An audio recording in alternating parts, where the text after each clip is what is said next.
بسم اللہ الرحمن الرحیم۔ ڈاکٹر ذاکر نائک کی اس ویڈیو سے متعلق یہ سوال ایک سامنے اس کو بھیجا ہے۔ بہت سے غیر مسلم حضرات نے اس ویڈیو کو شیئر کر رکھا ہے۔ ٹویٹر پر ایک صاحب نے اس کو شیئر کیا ہے جسے اب تک 8,69,000 لوگ دیکھ چکے ہیں، اور اس پر اس نے لکھا ہے کہ جتنے بھی حلال جانور ہیں ان کا پیشاب اور ایسی ہی گندگی وہ پاک ہوتی ہے، ہر مسلمان کو اسے پینا چاہیے۔ اور ڈاکٹر ذاکر نائک کے بارے میں لکھا ہے کہ آئی take it regularly. Doctor Zakir Naik یہ کہتے ہیں کہ میں بھی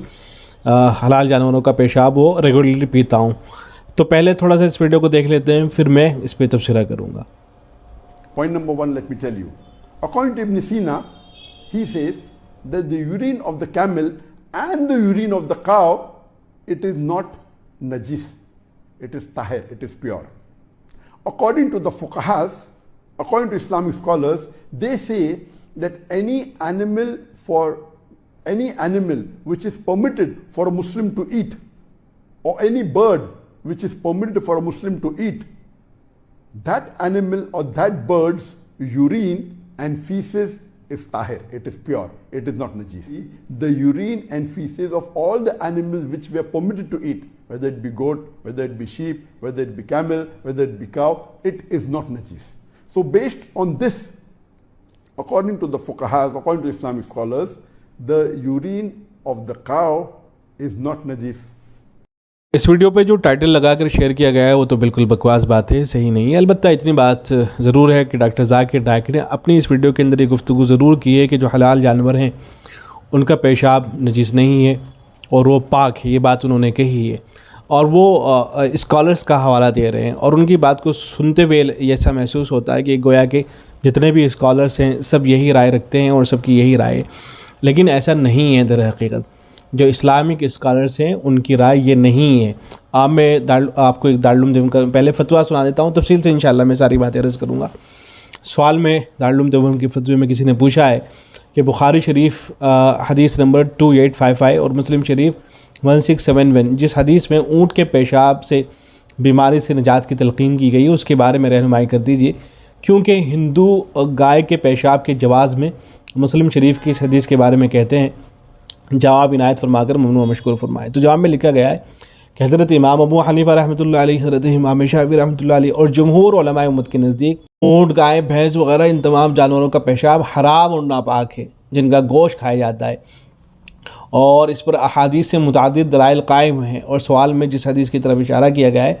جس میں بعض روایات کے مطابق قبیلہ عرینہ والوں کو ایک بیماری میں بطور دوا اونٹ کا دودھ اور پیشاب پینے کی اجازت دی گئی تھی، وہ علی الاطلاق معمول بھی نہیں ہے، جس کی تفصیل شروع حدیث کتابوں جیسے عمدۃ القاری، فتح الباری، فتح الملحم، معارف السنن وغیرہ میں موجود ہے۔ اس لیے ہندو جو گائے کا پیشاب پیتے ہیں وہ اسلام کی صحیح تعلیمات سے بالکل بھی ناواقف اور بے خبر ہیں، آپ ان کے بہکاوے میں نہ آئیں۔ تو یہاں صراحت ہے کہ حضرت امام حنیفہ، امام شافعی اور جمہور علماء امت یعنی جو میجارٹی آف اسکالرس ہیں وہ اس بات کو نہیں مانتے ہیں۔ ان سب کی رائے یہی ہے کہ جو اونٹ کا پیشاب ہو، چاہے گائے کا پیشاب ہو یا کسی بھی حلال جانور کا پیشاب ہو، وہ ناپاک ہوتا ہے۔ ایک بات تو یہ ہو گئی ہے۔ دوسری بات یہ کہ ڈاکٹر ذاکر نائک اور بعض جو اسکالرس جن کا حوالہ ڈاکٹر ذاکر نائک دے رہے ہیں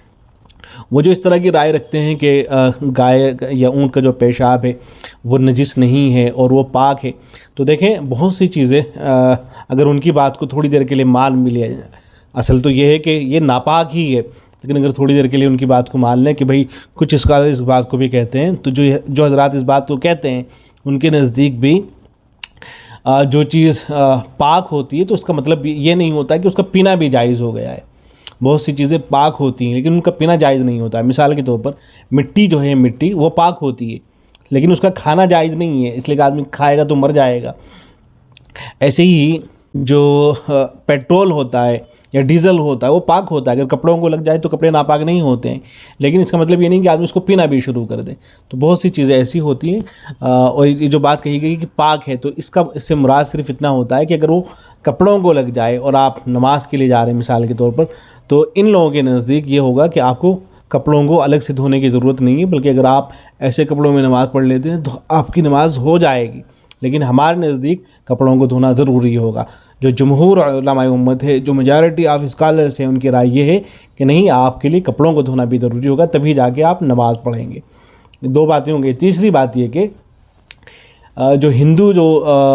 گائے کا پیشاب پیتے ہیں وہ اس کو تبرک سمجھ کے پیتے ہیں، اس کو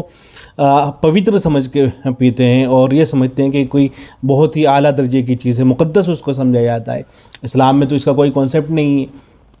اسلام میں تو کسی جانور کو مقدس نہیں سمجھا جاتا ہے۔ اگر کسی جانور کو مقدس سمجھا جاتا تو پھر اس کو ذبح کرنے کی اجازت کیوں ہوتی؟ تو جو غیر مسلم حضرات پیتے ہیں تو ان کے یہاں تو اس کو مقدس سمجھا جاتا ہے۔ اور اسلام میں جو ہمیں بعض ویڈیوز مسلمانوں کی اس طرح سے نظر آتی ہیں کہ کوئی اونٹ کا پیشاب پی رہا ہے، تو وہاں صرف اتنی بات ہے کہ ایک روایت کے اندر اصل یہ ہے جس کا حوالہ فتوے میں بھی دیا گیا ہے بخاری شریف اور مسلم شریف وغیرہ میں، کہ کچھ لوگ تھے جو نبی صلی اللہ علیہ وسلم کے زمانے میں قبیلہ عرینہ کے، تو وہ آپ کی خدمت میں حاضر ہوئے تھے، وہ بیمار ہو گئے تھے، ان کو ایسی بیماری ہو گئی تھی کہ جس کا علاج اس زمانے کے اندر یہی تھا کہ ان کو اونٹ کا پیشاب پلایا جائے اور ان کو دودھ پلایا جائے اونٹ کا، تو وہی علاج بتایا گیا تھا۔ چنانچہ اس کی گنجائش ہے کہ اگر آدمی کسی ایسی بیماری کے اندر مبتلا ہو جاتا ہے کہ اس بیماری کا کوئی اور علاج نہیں ہے، اس بیماری کا علاج مثال کے طور پر یہی ہے کہ اونٹ کا پیشاب پیے یا گائے کا پیشاب پیے، تو ایسی صورت میں جب آدمی بیمار ہو جائے اور ایسی کنڈیشن ہو کہ کوئی دوسرا علاج وہاں پر دستیاب نہ ہو، اور ڈاکٹر جو ایکسپیرینس مسلم ڈاکٹر ہیں وہ یہ کہتے ہیں کہ بھئی اگر آپ یہ استعمال کریں گے، یہ جو ناپاک چیز ہے اس کو استعمال کریں گے تبھی آپ کو فائدہ ہوگا ورنہ آپ کو فائدہ نہیں ہوگا، تو ایسی صورت میں جو ناپاک چیزیں ہوتی ہیں ان کے استعمال کی گنجائش نکل آتی ہے۔ یہاں تک کہ آدمی اگر مر رہا ہے تو پھر خنزیر کھانے کی اجازت اس کے لیے نکل آتی ہے، پھر شراب پینے کی اجازت اس کے لیے نکل آتی ہے۔ تو یہ بات بھی جو ہے آپ واضح ہو گئی ہوگی۔ اور ڈاکٹر ذاکر نائک صاحب نے جو کہا ہے کہ بھئی ان کی جو وہ گندگی کرتے ہیں وہ بھی جو ہے پاک ہوتی ہے، تو ایسا نہیں ہے۔ حضرت شیخ الاسلام مفتی تقی عثمانی دامت برکاتہم العالیہ نے درس ترمذی کے اندر لکھا ہے کہ یہ جو جانوروں کو کا پیشاب جو ہے، حلال جانوروں کا پیشاب، اس کو جو ناپاک قرار دیا گیا ہے، تو اس کی دلیل ایک تو یہ ہے کہ اللہ کے نبی صلی اللہ علیہ وسلم نے ارشاد فرمایا تھا کہ استنزہوا من البول فإن عامۃ عذاب القبر منہ، کہ پیشاب سے بچو اس لیے کہ عام طور سے جو عذاب قبر ہوتا ہے وہ اسی سے ہوتا ہے۔ تو ہر طرح کا پیشاب، چاہے انسانوں کا پیشاب ہو، جانوروں کا پیشاب ہو، ہر طرح کے پیشاب سے بچنا ہے۔ اور دوسری بات، ایک روایت حضرت نے یہاں ذکر فرما رکھی ہے کہ نبی اکرم صلی اللہ علیہ وسلم نے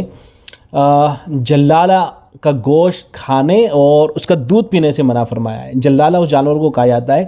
جو گندگی کھاتا ہے، جلالہ اس حیوان کو کہتے ہیں جو بارہ اور گندگی کھاتا ہو، بارہ یعنی وہی مینگنی وغیرہ۔ تو ایسا حلال جانور جو صرف گندگی کھاتا ہو، لید گوبر وغیرہ کھاتا ہو، تو جب اس کے گوشت کھانے سے، دودھ پینے سے منع کر دیا گیا ہے،